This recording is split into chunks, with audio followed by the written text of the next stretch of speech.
جب ہلاکو نے 656 ہجری میں بغداد کو تباہ کیا تھا، پتہ ہے کتنے آدمی قتل کیے تھے؟ 15 لاکھ آدمی، 15 لاکھ آدمی، کئی دن ان کا قتل عام ہوتا رہا۔ 20 لاکھ کی آبادی تھی، 5 لاکھ کیسے نکل گئے، بچ گئے یا اس نے خود چھوڑ دیے؟ 15 لاکھ آدمی ذبح کیے اس نے، اور اس کے پیچھے بے شمار جو چل رہی تھی نافرمانی، اس میں ایک بڑی نافرمانی فرقہ واریت تھی، اور شیعہ سنی فساد اور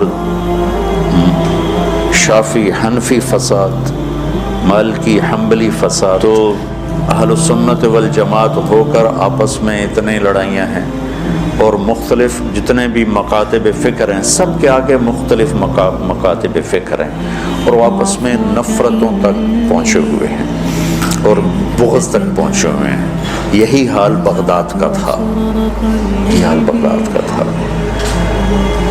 اللہ مجھے بڑے بول اور دعوے سے بچائے۔ بچوں، تاریخ پڑھے بغیر دین سمجھ میں نہیں آتا پوری طرح۔ آدمی عبرت نہیں لے سکتا، سبق نہیں لے سکتا، صرف فقہ میں گم ہو کر ایک عجیب قسم کی وہ مخلوق بن جاتا ہے۔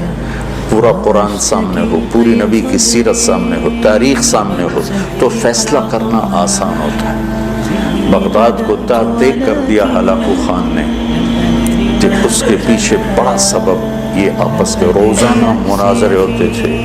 317 ہجری میں 317 یعنی ابھی خیر القرون ختم ہوا ہی تھا، بغداد میں حنبلی اور غیر حنبلی مناظرے میں اس قدر فساد ہوا کہ سینکڑوں آدمی قتل ہو گئے، ایک دوسرے کی جان کیسے درپے ہوئے۔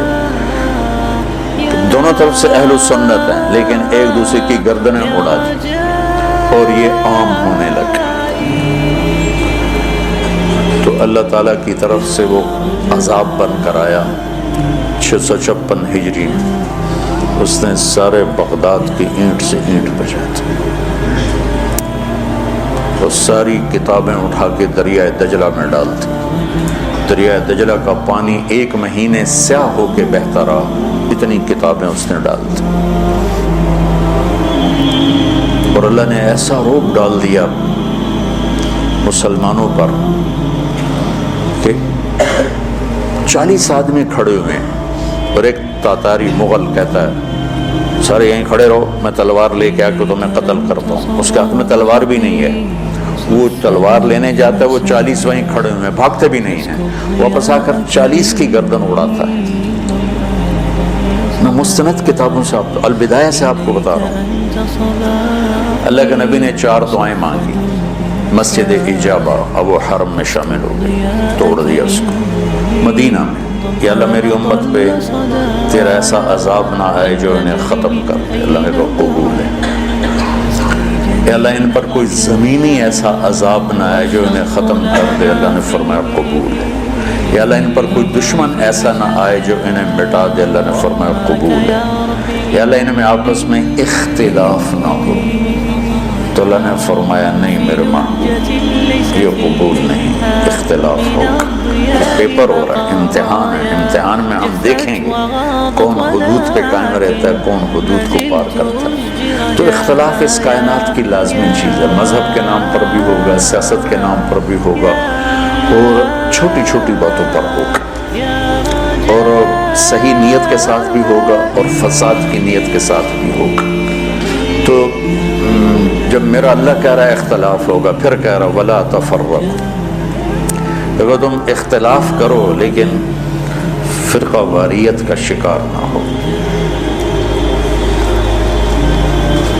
کتابیں تاریخ کی بہت ہیں، اور یقیناً تاریخ کی روایت کا معیار قرآن و سنت سے کے برابر نہیں ہو سکتا ہے۔ تاریخ کچھ کہے اور حدیث کچھ کہے، قرآن کچھ کہے، تو تاریخ کو چھوڑ دیا جائے گا۔ صحابہ کی آپس کی لڑائیوں کا معیار تاریخ نہیں ہے، قرآن ہے اور حدیث ہے۔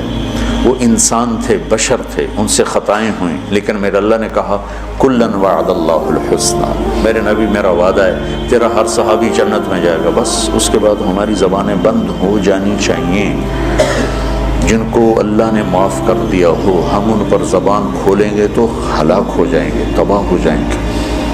تو بچوں، آپ کو نصیحت کرتا ہوں، اور جو سن رہے ہیں، مسلمان بن کے چلو۔